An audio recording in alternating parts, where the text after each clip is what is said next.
Sobash from NCAR joining us, along with Steve Zubrick as well, presenting together on the NCAR neural network page with an example application of this. So I guess, Ryan, you have the floor whenever you're ready. Take it away.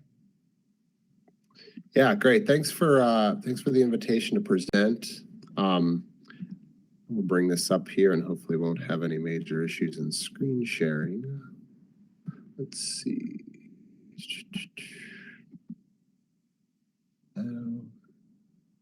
Okay.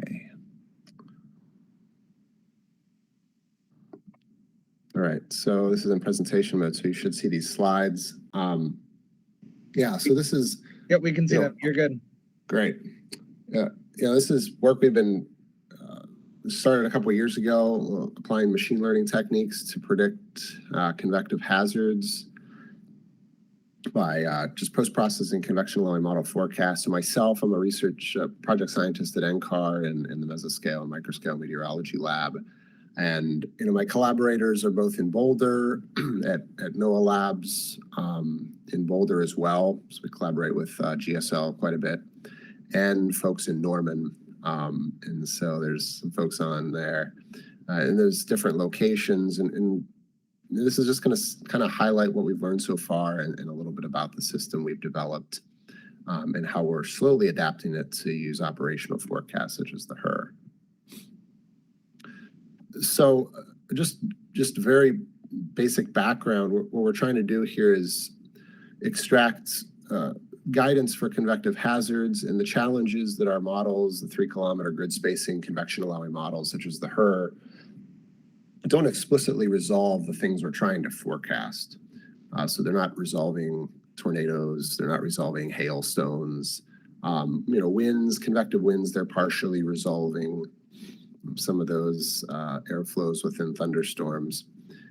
And so we have to try to get at these predictions in a different way, not like precipitation, where we have precipitation from the model, we can compare it to observations, we can make predictions. So that's more of an apples to apples type of forecast valuation comparison. So we use some of these forecast fields that are kind of termed surrogates. We have updraft helicity, that's super useful. That's picking out where supercells are in the model output. Fields like vertically integrated grapple, that's somewhat related to the potential for hail. There's techniques such as hailcast, which is a column model that's integrated within the HRRR and the WRF. And so we can use that to sort of get at potential hail size within thunderstorms. Tornadoes is the biggest challenge. We really don't have great fields that are directly related to the likelihood of tornadoes. Myself and others, we published some work showing that some of the low-level vorticity fields, low-level updraft helicity are better than the mid-level rotation fields that pick out the mid-level mesocyclones. So there's a little boost in skill if you look at the forecasts of tornadoes using those low-level fields, but still the skill isn't great. And so, maybe we can rely on some machine learning methods to kind of help us here. And so the methods we've been using, and what I'll use these techniques as sort of a baseline, is to use some of these surrogate fields like updraft helicity. We tend to take those, apply a threshold to those fields, and then smooth the fields to provide some sort of probabilistic guidance for the likelihood of severe weather hazards. This is just an example of that process. The lower left part of this slide shows some supercells with associated updraft helicity swaths. And then we might just make a binary field by thresholding that UH field. So anywhere in those grid boxes, some threshold has been exceeded, which we've determined this threshold based on, maybe subjectively looking at the forecast and seeing how well they correspond to observed severe weather reports. Then we can do some smoothing, and that color shading there on the lower right is a quasi-probabilistic forecast that can come out of a deterministic forecast just by smoothing in space and time. And we can apply that to an ensemble too, by, say, averaging individual members, those individual deterministic fields together to produce something that we can say is, say, a probability of a supercell, probability of a severe weather event occurring within some space and time window.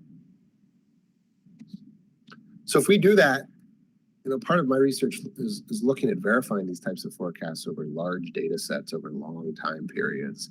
Severe weather events are somewhat rare. Look at tornadoes in certain regions. They may not occur very frequently. And there's a lot of seasonality to the skill too. So some seasons may see certain types of severe weather events more often than others. And that's sort of the nature of predicting these rare type of events. So we want to get a handle of the skill over a large data set of forecasts. This was using the NSSL WRF, which has been running for over a decade now. So what I did was I took all these kind of smooth forecasts on the lower right and verified them just to see how skillful these forecasts were at anticipating where severe weather reports would occur. So that's obviously a caveat here. We're really relying on the report database to do the verification. And in the red shading is higher skill. The kind of whiter shades are skill that's no better than climatology. This is the Breyer skill score. So anything near 0 is no better than just looking at what the average climatology of severe weather reports are in a given day and using that as your forecast. And we kind of see these contours where in the Cape Shear space, this is aggregated in Cape Shear space, in higher Cape and higher shear, where the updraft helicity diagnostic is sort of designed to pick out those supercells occurring in those regimes, the forecasts are pretty skillful. But in a large chunk of this Cape Shear space, the forecasts aren't that great. And in many cases where we have modest amounts of Cape and low shear, they're no better than climatology. There's actually a lot of reports that occur in those regimes. It's not all just the supercells. There's lots of reports, especially in the eastern United States, where we see severe weather reports occurring in these maybe more modest environments, not the high-end environments that tend to occur, say, in the central U.S. So that was sort of just some background in terms of justifying, well, we need to move beyond some of these simple diagnostics. So we're using machine learning. And we're using neural networks primarily. We've explored some other algorithms as well. But we have these long data sets that we've been using for verification for severe weather hazards. So we're going to use those data sets to try to train machine learning models to anticipate, given a variety of predictors, where there will be severe weather reports. So our initial exploration of this was in 2019, and we had about 500 deterministic WRF forecasts, 3-kilometer grid spacing going out 36 hours, full CONUS forecasts, initialized with the GFS. We really ran all these events to try to look at the seasonality of the skill, to have some statistical significance in terms of the verification statistics we were computing. What we did was we went back and ran about 8 years worth of forecasts, but we only ran forecasts when there were some severe weather reports occurring, or when the Storm Prediction Center issued some sort of risk area above a slight risk. So we didn't run a lot of events where nothing was occurring, just to save computing power. So we really wanted to pick out the events where severe weather was occurring or was forecast and didn't occur. Those are kind of interesting events too, sort of the false alarm events. So we're using a neural network, and I'm just going to very briefly describe how this works. This is pretty simple, and it's been around since the 50s. Feeding information into a neural network, we tend to have these they're called features or input vectors that can call them predictors, X1, X2, X. We have 40 different predictors we're using. And each one of these is weighted by these weights which are learned. There's a bias, which is also learned, and the output can be a probability. The activation function, which is basically if that neuron fires, there's an equation there, and it outputs 1 or 0. And so those weights and the bias are learned such that that information can be weighted. Things that aren't important don't have large weights. Things that seem to be very important have larger weights. Then the bias basically is telling you when that neuron fires to be 1 or 0. So we're using this neural network. it's considering these weighted pieces of evidence and just outputs a decision. And you can stack these together in different layers. You can have a lot of different neurons in a layer. You can have different number of features going in as input. But this is about as simple as it gets for a machine learning algorithm. So we wanted to just start small and see what that bought us in terms of the skill of these forecasts, and when the neural network, when the machine learning forecasts were more accurate than what we're already using. So that's a pretty important thing, is to just see when they improve upon the skill of our forecast, which that's what we're going to be using as the baseline forecast. So specifically, this is a little more built-up neural network. In our case, we're using these forecasts where we upscaled the information to an 80-kilometer grid. We're using 42 base predictors, different types of predictors like Cape shear, unique fields from the WRF forecast, such as updraft speed, downdraft speed, upper air fields. And we have 42 base predictors, but then we use neighborhoods. So we know the forecasts aren't going to be accurate to the grid scale.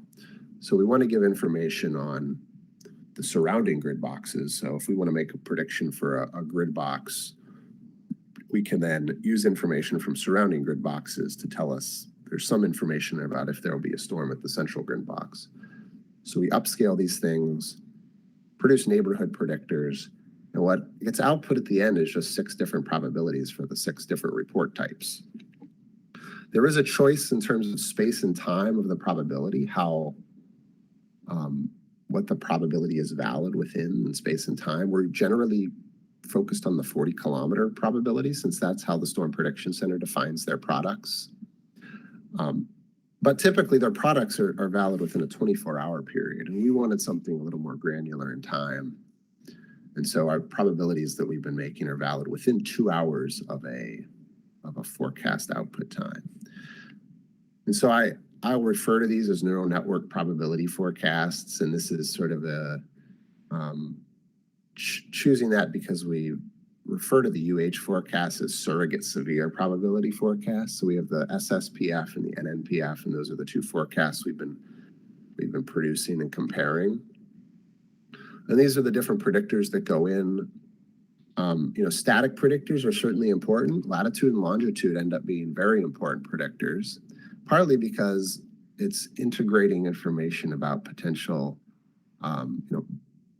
biases in the severe report database. That's sort of integrated somewhere in there within latitude and longitude, which is, depending on your point of view, somewhat important to include.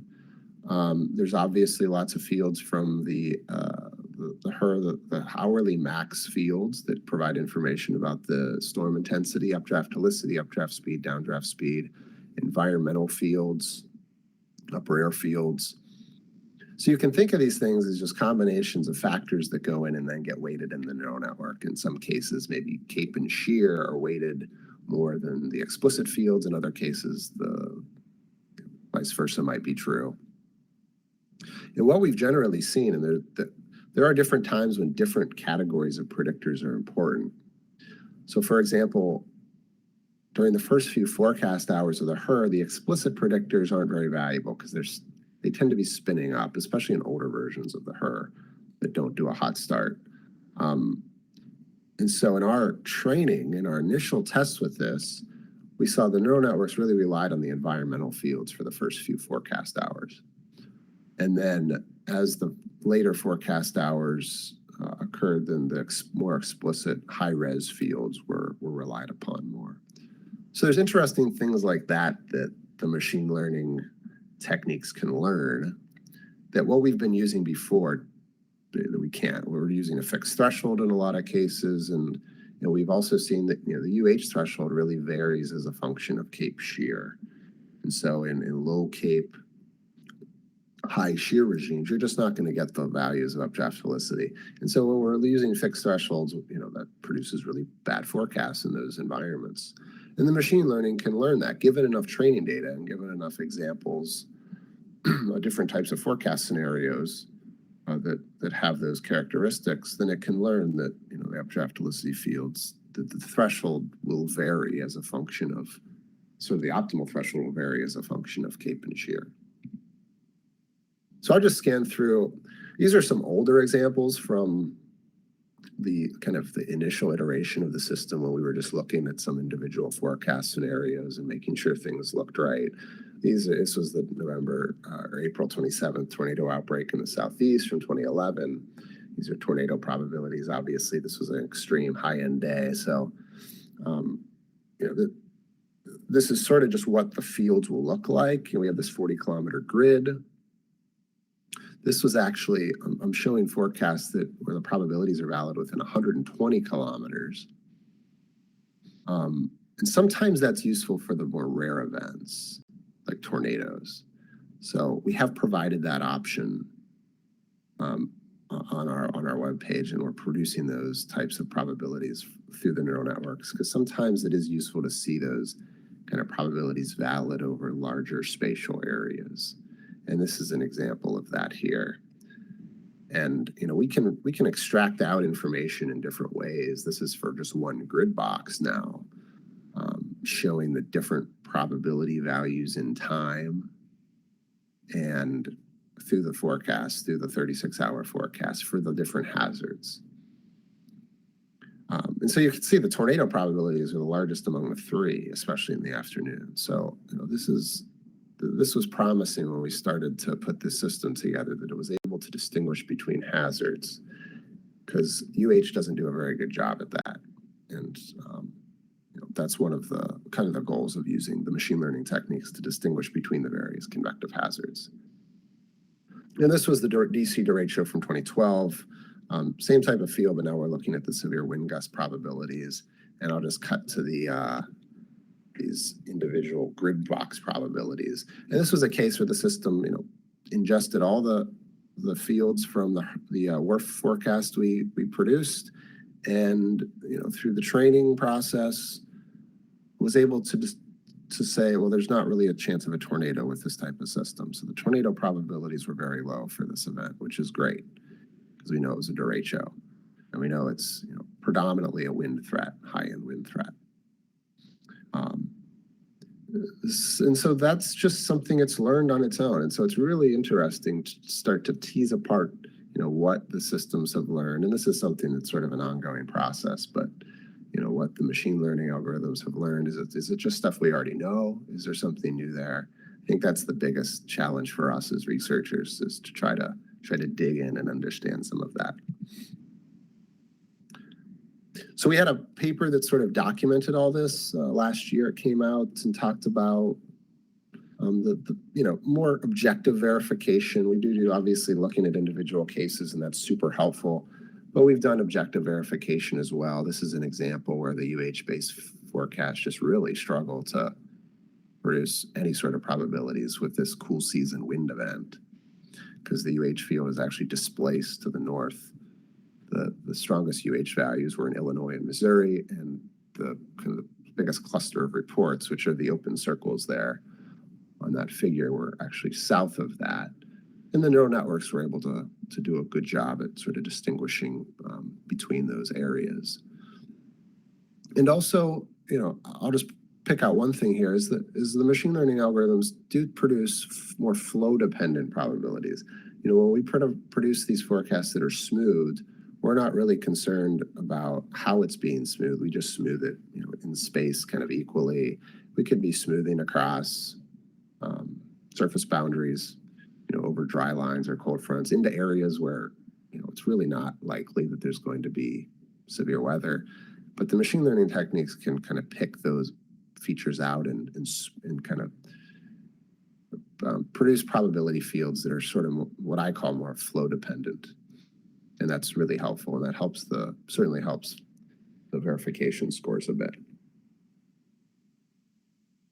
So we've been running this in the HWT for the last couple of years. We've had a lot of subjective feedback and have done ratings and evaluations with the forecasters and participants. Some of the findings, they've been super, they've sort of matched the UH objective findings, where participants clearly see the benefit in terms of the machine learning probabilities over just comparing it to something like UH.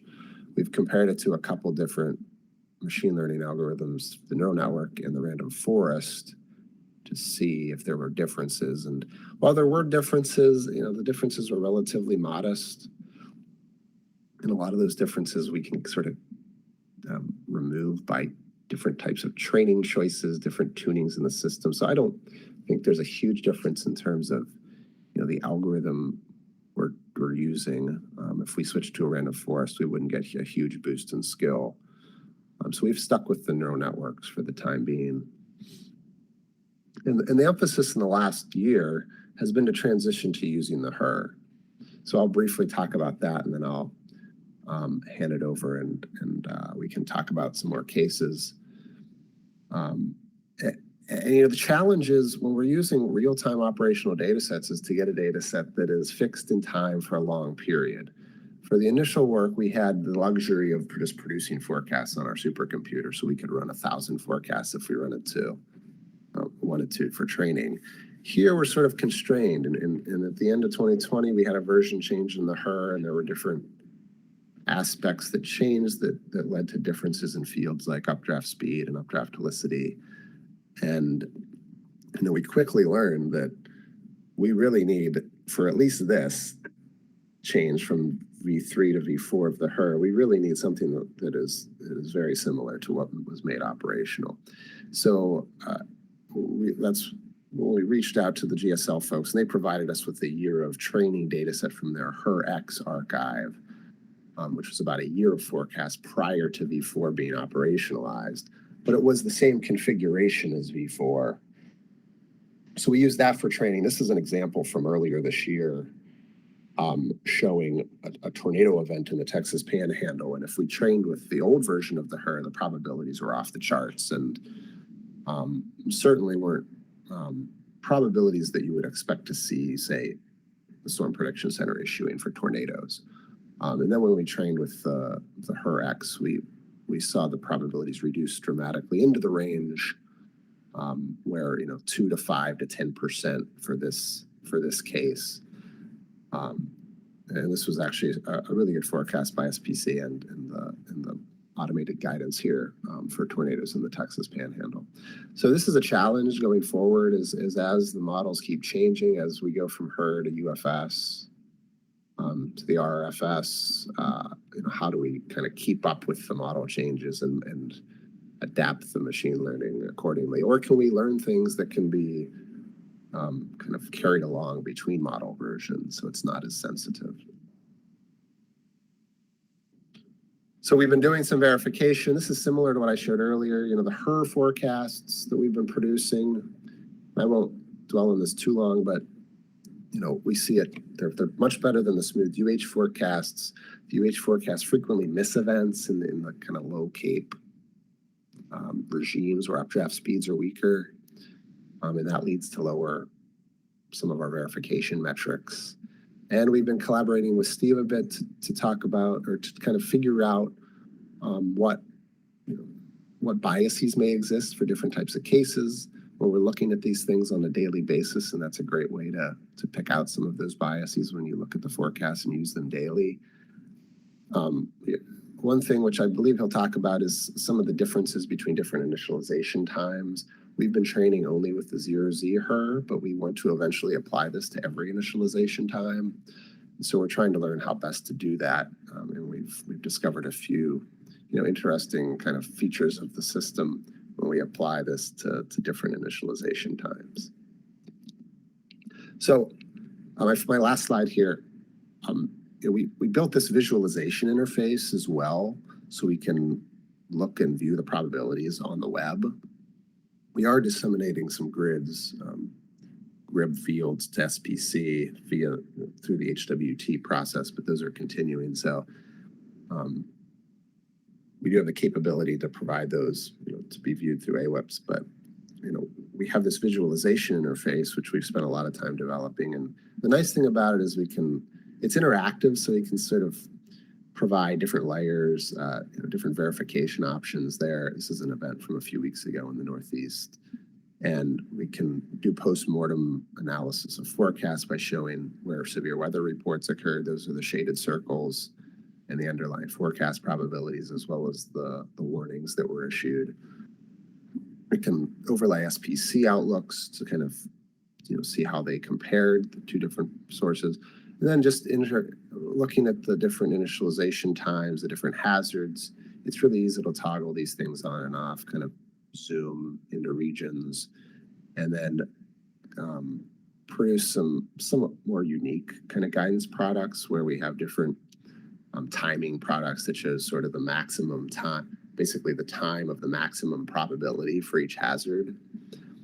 So it's a simple map, and where you can kind of see when's the most likely time for severe weather to occur, and in other terms of kind of derived guidance that can fall out of this type of system. So I have the link here. Steve may mention how to get to it. It's sort of this long M-cubed NCAR webpage link. You can get to it via just going to ensemble.ucar.edu. There's actually a link there as well. So yeah, that's all I have. I'll escape here and hand it over to Steve. Hey, thanks, Ryan. Just one comment. Approximately when do you expect the website to be updated, with the 0 and the 12Z guidance? The time you mean clock. Time of day? Yeah, so it runs, I'd say 2 hours. So the HRRR, I think, becomes available about an hour and a half after, say, initialization time or so. So by 2 to 3 hours, it's there.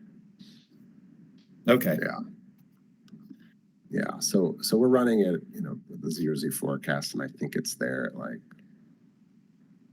10 p.m. Eastern.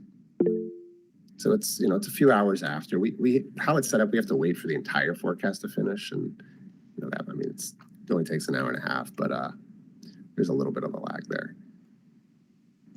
Okay. I see we have a hand. If it's a quick question, we can go for it now, Bob. Okay, I'll make it quick. Is there an archive? Can we look back at any past events on that site? Yeah, you can. There's a calendar feature there, and it will go back into, I think, February or March of this year. So every day's forecasts are archived. Hey, Ryan, if you could share that website link in the chat here for everyone, that would be excellent. Good idea. So everyone could get access to that. If otherwise, Steve, you have the floor. Okay. Well, thank you, Ryan, for the intro. I'll have a few slides here that I'll go through, talk about some things, and then I want to do like an interactive session, going back and actually, Bob, what you were talking about, showing the archive cases, which are really nice.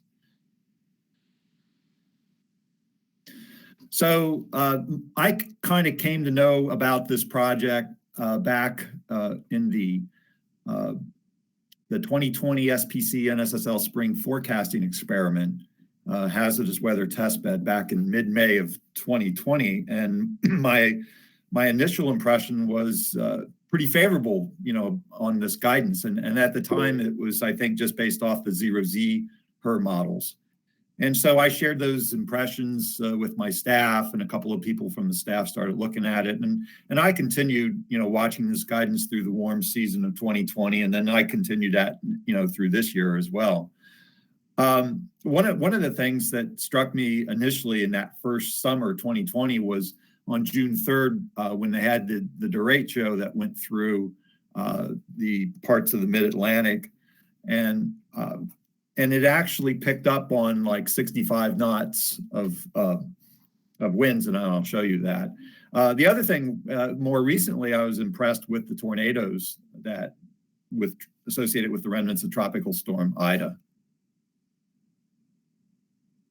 So again, this was the initial derecho event, and this was the probability of wind gusts, greater than 65 knots on this 120 scale from the neural net. And then this is the SPC over here on the right. There were actually 12 SIG wind reports on there. And if you look at some of these numbers in here, it actually, 35, 32, 49, 43%. It actually, kind of highlighted the right area for those SIG reports, on this derecho. So I'm going to kind of go in and go through some of the presentation here. Two of the cases that I have here are actually the Ida remnants, the tornadoes that we had associated with that struck from Maryland up into New Jersey, Southeast Pennsylvania. That was certainly significant. And also the more recent November 12 and 13th case that's struck up on Long Island. Just 2 consecutive days, and I think there were like 10 tornado reports up there in the Northeast on the 13th. Pretty impressive. So, I'm showing you some features here. If you look on the left side here, there's a number of things that you can turn on and turn off, when you're looking at guidance. And so like here, I'm looking at the 0Z guidance from September 1st, looking at NN, which is the neural net, 40 kilometer resolution. That's usually, for big events, 40 kilometers is fine. I think, if it's something that's more subtle, you could go to the 120 kilometer. We don't use it that much though.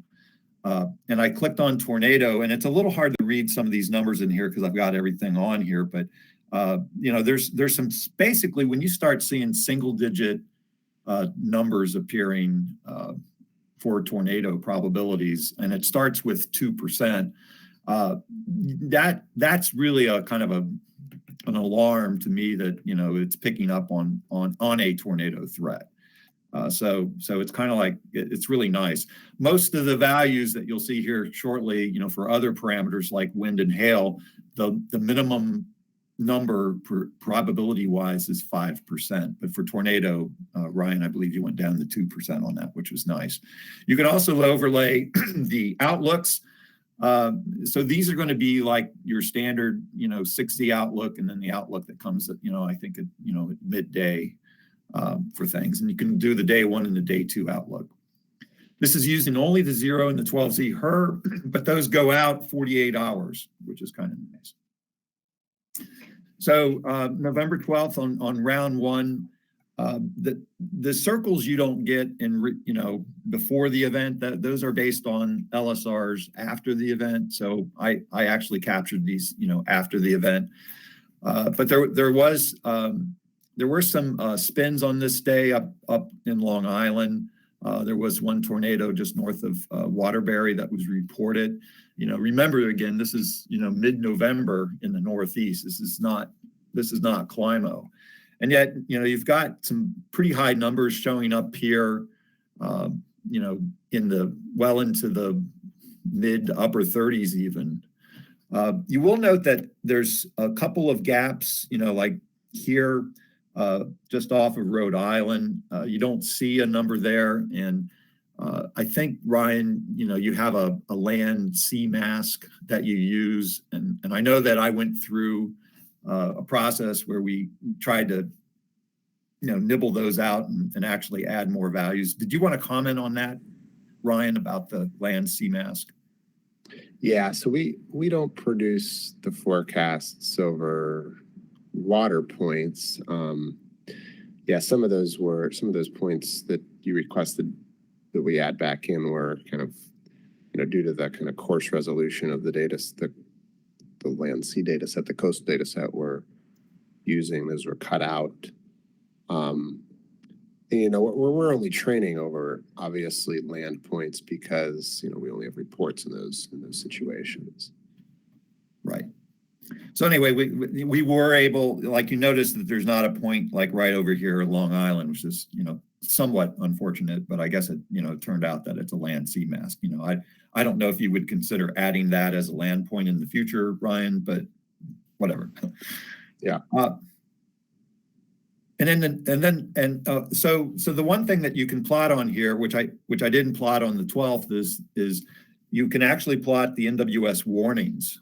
And again, that's, kind of after the fact. And Ryan, I believe that they're available like within about a day, maybe of the event of, when things are issued. Right. And so it's not as available as frequently as reports because I'm pulling from SPC for those. And the Weather Service one I'm getting from IEM. the Iowa Environmental Mesonet page. And so those are only updated once a day, unfortunately. And what time are they updated? Overnight. Okay. Yeah. Bob, you have a hand raised? Yeah, I have a question. Steve, can you go over the probabilities again? There, some are circled, some are not. Are the circled ones that had a severe weather report within a radius of that grid point? Is that the reasoning for the circles on some and not others? I'll let Ryan answer that. Yeah, so that's right. So there's basically a report within that grid box. Yeah. Okay. All right. Thank you very much. Yeah, so it kind of gives you a rough idea where you had, reports. And that's a 40-kilometer grid box? Yeah, and there could be 100 reports in that grid box or one. It's just telling you that something happened there. Okay. And then here, so here is the next day on the 13th, and there were amazingly 85 severe weather reports. There were actually 8 hail reports kind of on the northeast periphery of this. This was on a Saturday. There were lots of social media posts on this event. The upper graph is essentially the max probability hazard, which in all cases was essentially wind. And then the orange colored entities you see there are essentially the severe thunderstorm warning polygons, and the red ones are the tornado polygons. There were 15 reports of tornadoes on this day. There were actually 86 reports in the U.S. on this day. There was a wind report, I think, in the center of Nebraska. But in this lower diagram here, you can see that there are some non-zero, starting at 2%, 2 to 3%, TOR probabilities. So again, like I was saying, it's something that does cause me to raise my alarm level. So early on, one of the concerns that we had, when they started this year going with the running off the 12Z model, and you remember Ryan said that they developed everything off of only 0Z guidance. So one of our new forecasters, Connor Belak, noted that it seemed like the 0Z guidance tended to have slightly overall higher probability values compared to the subsequent 12Z values, especially for wind. So we went through that. And so the following slides are going to be just kind of looking at that. And I don't think that I can, draw any definitive conclusion on a bias. I think, Ryan, at one point, I think you sent me a diagram it was a comparison of 0Z and 12Z, and I forget what the parameter was, but there was a difference between the two model runs. Do you recall that diagram? Yeah, we definitely see that the 12Z probabilities are lower, give it the same valid time. So there's a few factors. One is, since we trained on 0Z forecast, and forecast hour is a predictor. And obviously that changes when we apply the 12Z guidance. So in the 12Z guidance, the forecast hour, is, say, convective peak, it's around maybe forecast hour 12. And because forecast hour 12 in the 0Z guidance is actually sort of the convective minimum, it's trying to reduce those probabilities in the 12Z. Interestingly, on that one of the slides, the 12Z guidance actually, it verifies better than the 0Z guidance. So this isn't something that's necessarily causing the forecast to be much worse. We expect the 12Z forecast to be a little better just because it's a more recent initialization time. So there's a few factors going in there, but we think it's certainly still valuable, even with maybe a slight bias in terms of the magnitude of the probabilities. And it seems like it shows up more for sort of the higher probabilities. When at the 0Z, it's say above 40 or 50%, which is somewhat rare for the 40-kilometer spatial neighborhood. That's when we kind of see the 12Z forecast usually be lower by 5 to 10%. Okay. So I'm going to show a couple of examples here. So essentially you can have this model will give you a day 2 outlook.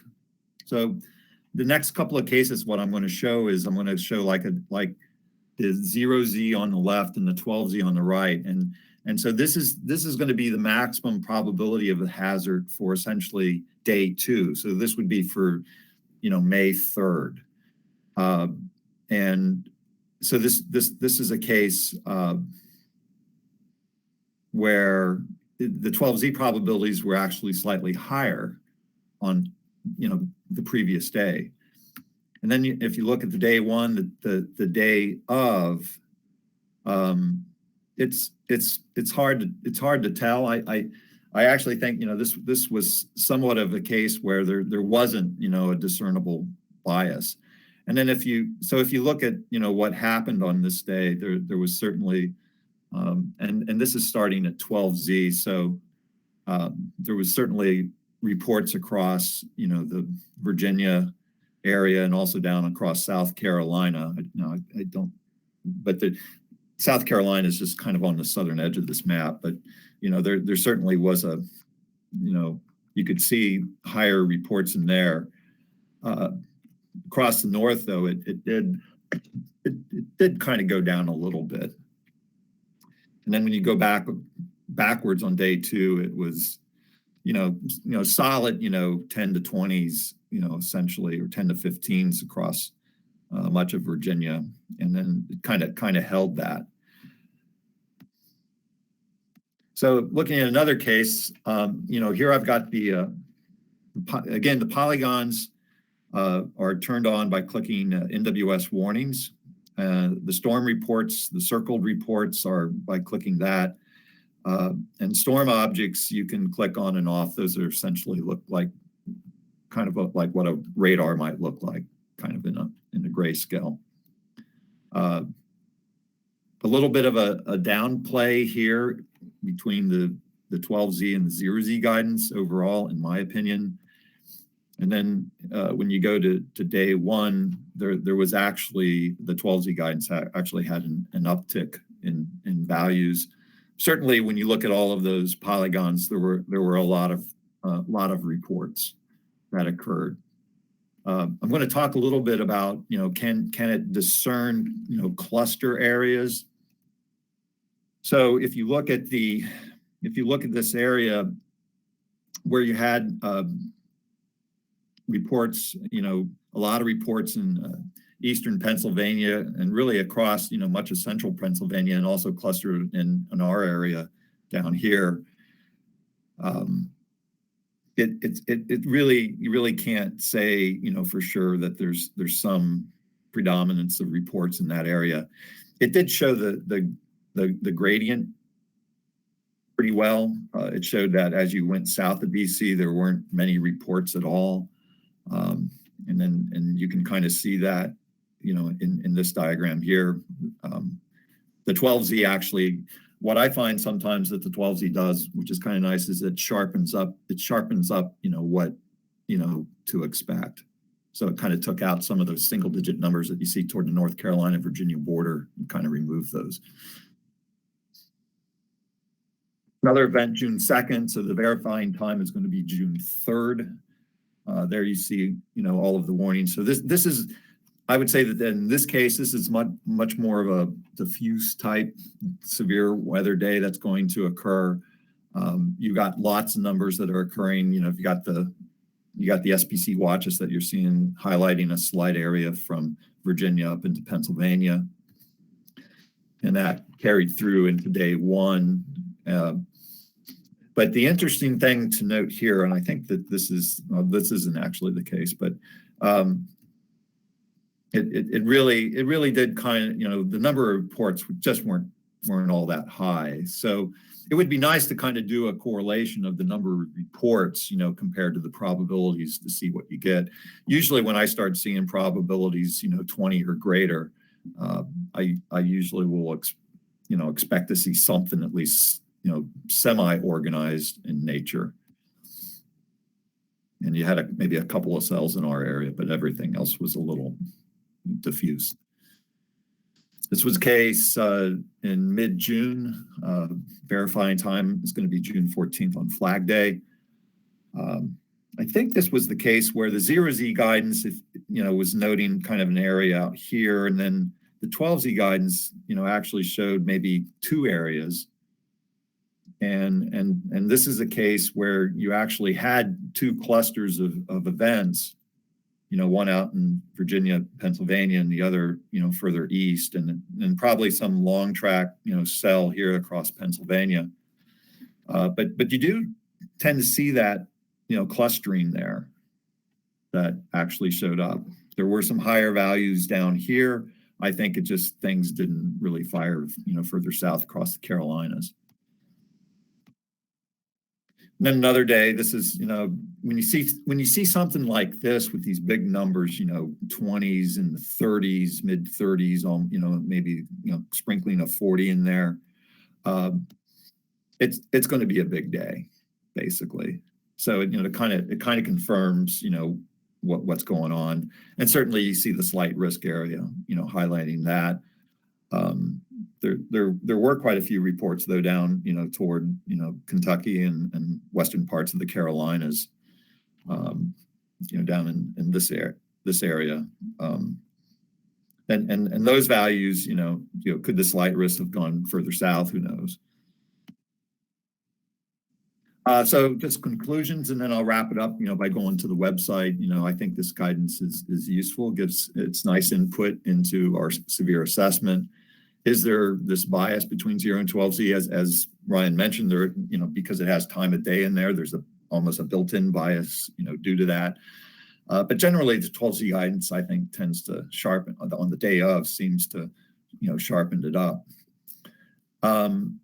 I think that it's identified tornado threats, especially on big multi-event tour days. It certainly provides useful input on convective wind threats, when the 4-hour probabilities are over 25%.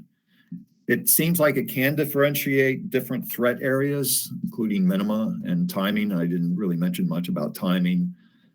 We predominantly use the 40-kilometer, not the 120 guidance here, and the UH guidance is not used much.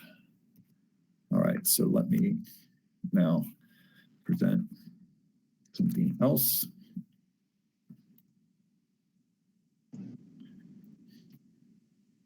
Okay. No. Oh, I'm sorry, I clicked that. So I was just going to briefly review the website here on how to use it.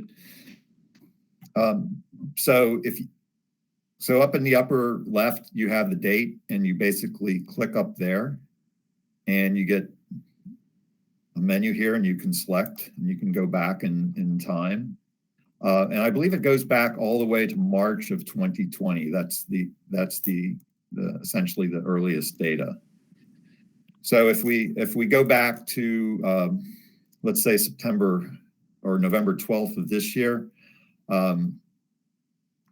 and one of the things, I found out that some of the people didn't understand it, is that when it comes up initially, it's on a Kona scale, and you can use your wheel mouse and left mouse, and you can zoom in and hone in and kind of pan around. So this was the 0Z guidance, and then if you want to see the 12Z guidance, you click that. It defaults to any severe. You can also look at hail greater than 1 inch, greater than 2 inch, wind greater than 50 knots, wind greater than 65 knots, any tornado threat. And one of the things, it's hard to see this too here, but there on the bottom here is a sliding 4-hour scale window. So this starts at 11Z to 15Z. And you can see some of these numbers changing up here for tornado. Hey, Steve, if you get a gray circle without a number, does that mean it's less than 2% for tornado? Because we had a tornado case in just a month back. I went and looked, but I had gray circles. If you have a gray gray circle, that's a report. Oh, okay. So anyway, kind of going down here. So like the maximum prob timing is, essentially the time when the highest value will occur. This is somewhat useful. You can kind of see that there's a trend here from earlier times in the Southwest going to later times in the Northeast. The highest value of something, you can do this as you go along. So this was on November 12th, and there were some severe reports, as you see, because there are some circles there. And then you go on to the next day. And one of the interesting things, though, on the next day is that it seemed like, at least with this guidance run, that you have circles there, but you don't have numbers. So the event actually occurred a little earlier than what the guidance was showing. But if you want, you could go to the next day and next day, 0Z, all right. And now there's a little bit of better continuity on the circles, with where the reports are. So again, the storm objects are essentially what look like radar here. You can also, there's about the forecast, which will give you a brief description of what it is. I find that this archive link here is essentially, you can just keep clicking on the map, below and look at things. And then you have to click that off. And then click on the NWS warnings. Let me turn the storm objects off. And there you go. So if we go back to the Ida case,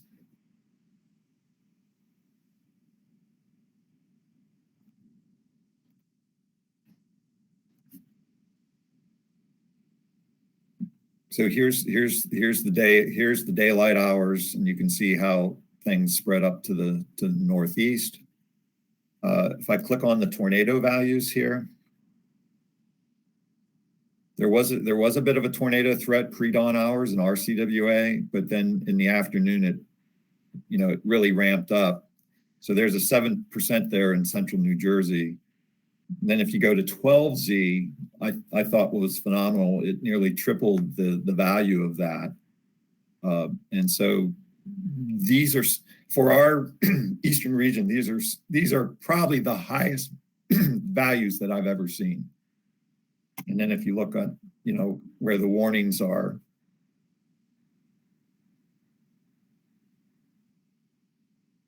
it made it up pretty well. There's a 2 up here up in Boston's area, and then the storm reports. So it's nice, if you have a case that you want to go back to, you can just click on this and you can see the guidance and look at 0 and 12Z. Here's the UH guidance, and then here's the 120 kilometer guidance, and so that's basically it. So basically, if you're looking at wind values, they're going to be in blue.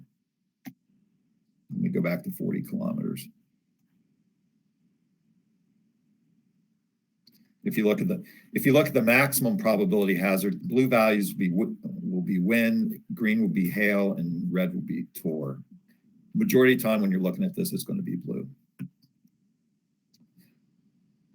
And I'll shut it down now. Are there any questions about the use of the website?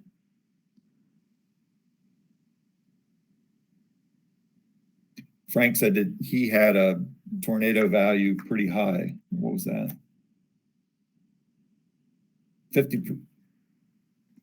Frank, was that from the NCAR NN on April 13th? Yeah, we took a look at that and looked at the other stuff. It was the numbers were, well, we knew we were screwed anyway, but the numbers were impressively high, and we in general we really like this site. So I want to thank Ryan for the work that his team has done with that kind of stuff.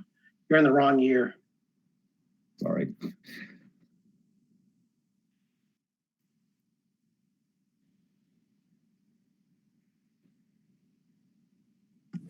Yeah, since Oh, we're yeah, still look at that. relying, I didn't even know about that.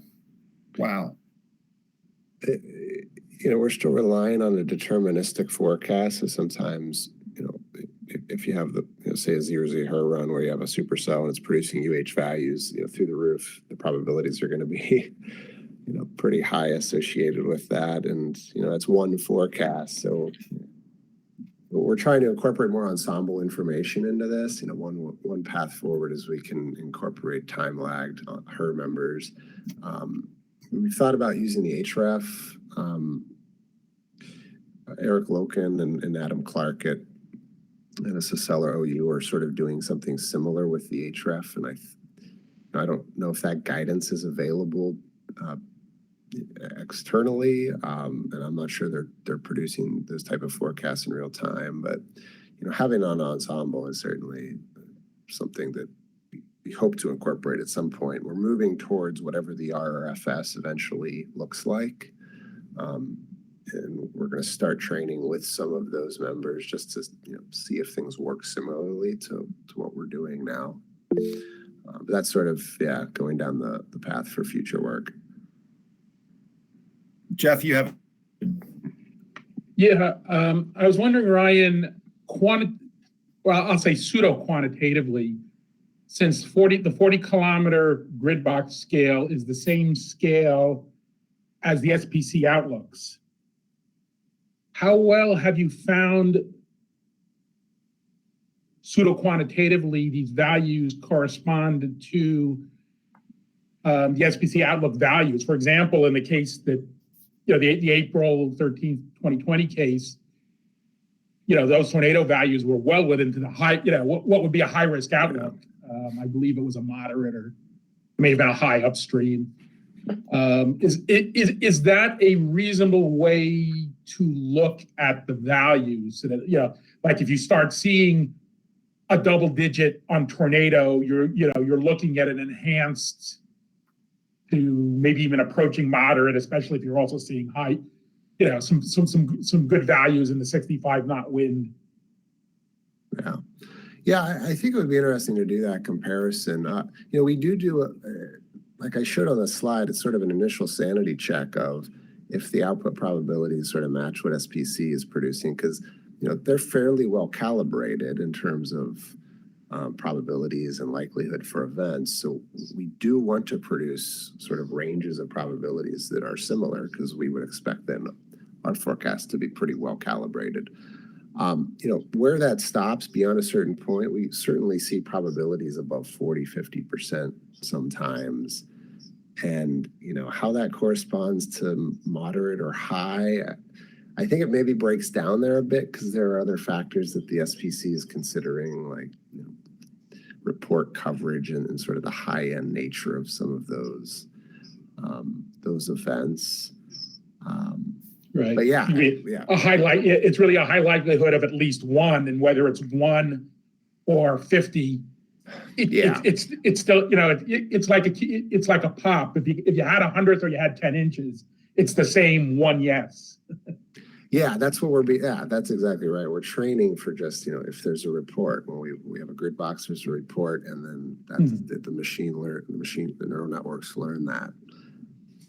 Yeah. Robert, you have a question? Ryan, so one thing I'm kind of curious about is that have you been able to kind of test as to whether or not it does a decent job of discriminating, like whether a tornado is possible in QLCS days? Because that's certainly a big forecast challenge here up in the Northeast, and just kind of thinking about it, I'm just kind of curious to, have you been able to kind of see whether or not there's any added value there, or whether it's something that's incredibly difficult for the machine learning to be able to kind of determine? My impression is that it overpredicts those events. So you'll see high tornado probabilities when the mode is linear in the HRRR. And there's possibilities to improve upon that by providing some mode information potentially. We're working on that, trying to do like an objective categorization of the mode within the CAM, So we could potentially say, well, this is a squall line, and so maybe the tornado probability should be reduced, or maybe there's situations that, you know, certain environmental characteristics combined with the knowledge that it's producing a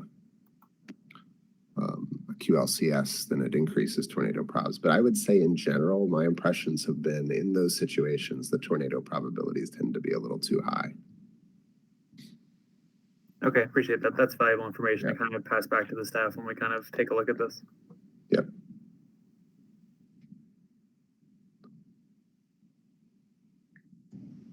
I think overall, the tornado probabilities actually maybe in general tend to be a little too low because, you know, it does struggle to get to 2 to 5% in a lot of events. But I have seen large, like 15 to 20% probabilities in some QLCS type events, especially this past spring.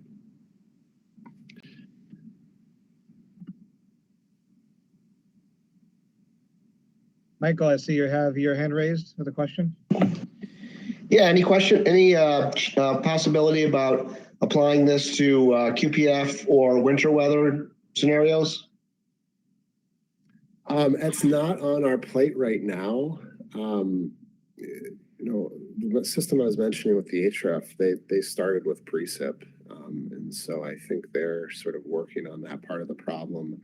I haven't really seen much in the winter weather realm, although, you know, I think that would be incredibly useful. The one thing we are adding in is lightning. So we are sticking with the convective hazards. We're sort of expanding this for now that we have GLM data to train with, we're going to train with GLM. So it'll basically produce a probability of a thunderstorm, say a non-severe thunderstorm, or the occurrence of lightning.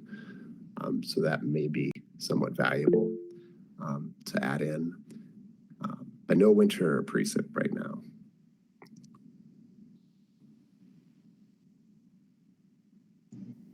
Jeff, I think you were first, I think. Yeah, just to follow up, Russ Schumacher and the group at Colorado State have done something very similar, basically the equivalent of the ERO. There's a paper that's been published in BAMS, and they've been utilizing this pseudo-operationally at WPC. And I think there's some similar things that WPC has also been playing with in terms of precipitation rate and snowfall rates that they've, I believe, have been experimenting with in the FAIR and the winter weather experiments. I think those have been utilizing the HRRR, rather the HREF, more than just, you know, explicitly the HRRR.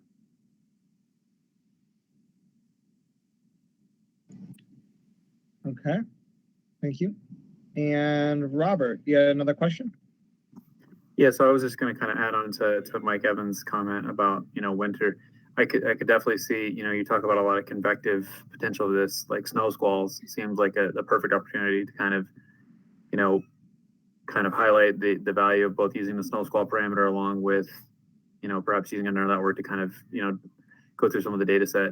I feel like the biggest problem we have with snow squalls is obviously the false alarm. And there's a, you know, there can be a lot of days where the snow squall parameter is lit, but, you know, the surface temperatures are slightly too warm. And I'm wondering whether, you know, machine learning could actually help improve that and kind of help forecasters decide, you know, ascertain whether or not today's a bad snow squall day or today's a day where, you know, there's going to be reduced visibilities, but not a lot of snow is going to stick.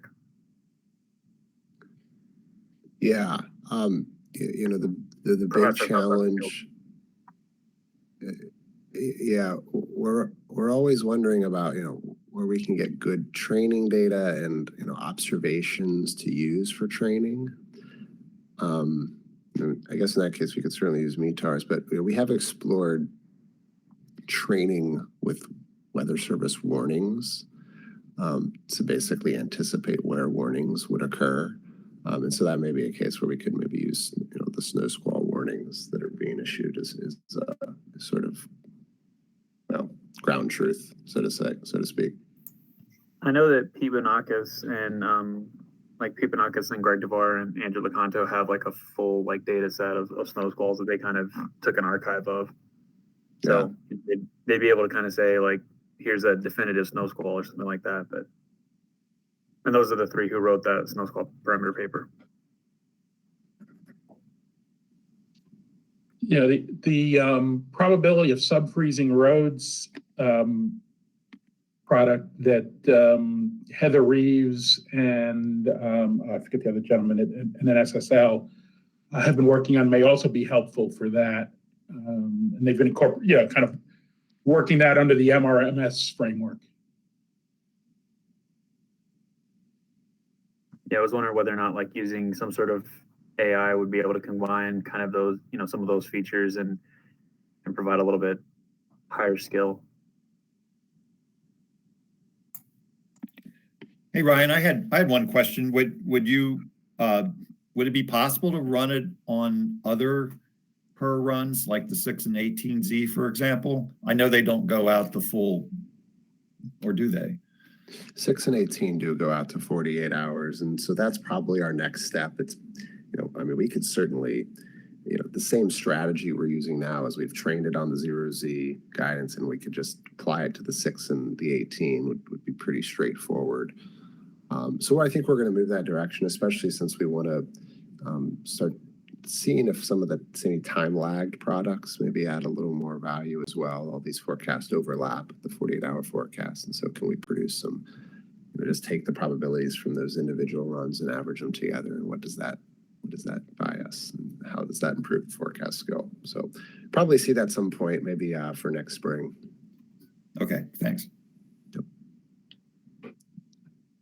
Okay, any other questions for Ryan and or Steve? Okay, Not a question or comment. I wanted to kind of thank you guys both for presenting. It's a lot of valuable information, and I look forward to kind of bringing a lot of things back to the office.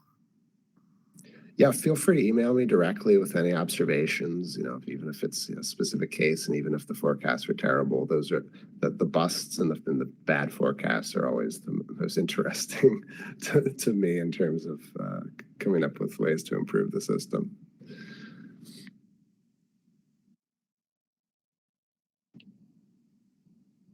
Okay, I am hearing silence at the moment. So I just wanted to echo also what Rob said. Thank you, Ryan. Thank you, Steve, to both of you for taking the time to speak about this. There's a lot of really neat evolving work. That's the simple way to put it in terms of its application to field ops and research R2O, O2R, all of the above. So this is great stuff. As a heads up to everyone here and those who are not able to attend, this has been recorded. So it will be available through the Eastern Region Science Sharing webinar site, which I can actually provide the link really quick right here for those who are not familiar. That's the link to our site right now. And thank you again for your time. And we'll adjourn now and enjoy the rest of your Tuesday. Stay warm.